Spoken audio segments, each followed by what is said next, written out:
Mama, para diyan na lamang po ako sa may tabi. Bababa na po ako, heto po ang bayad ko. Mama, para diyan na lamang po ako sa may tabi. Bababa na po ako, heto po ang bayad ko. Si Mang Berto na sumakay sa may kanto, atin ang simulan ng mga kwento. May kaisa-isang anak na babae, ngalan ay Luisa, isang estudyante.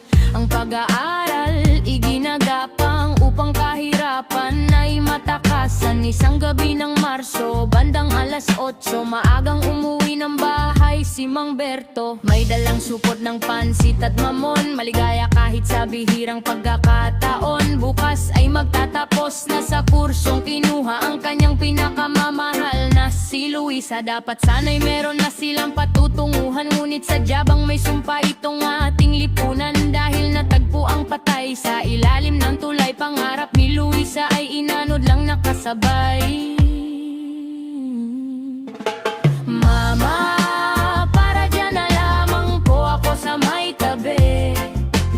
Bababa na po ako, heto po ang bayad ko.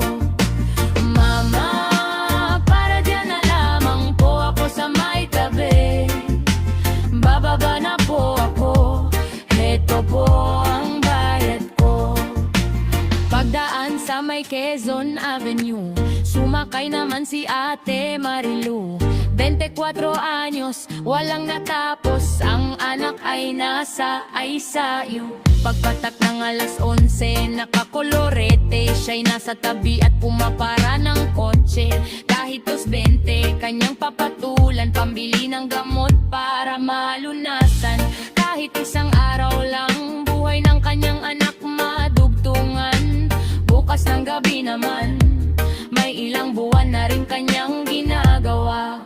Walang matakbuhan, wala siyang magawa. Bakas sa mukha lahat ng pait, ngunit sanggol niya'y walang kapalit. Kahit alam niyang siya'y nahawa ng sakit, para sa kanyang anak gagawin ng papikit.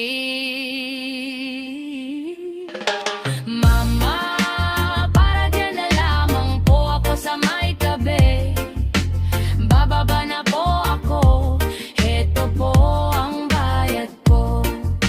Mama, para dyan na lamang po ako sa may tabi. Bababa na po ako, heto po ang bayad ko.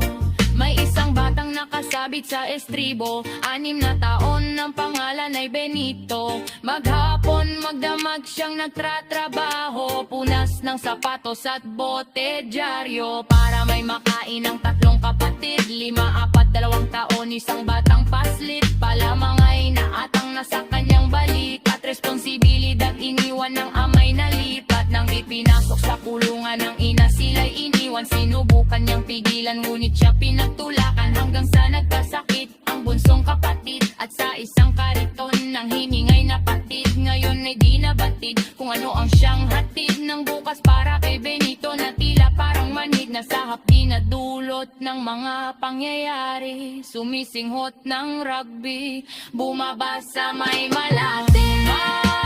Para dyan na lamang po ako sa may tabi. Bababa na po ako, heto po ang bayad ko.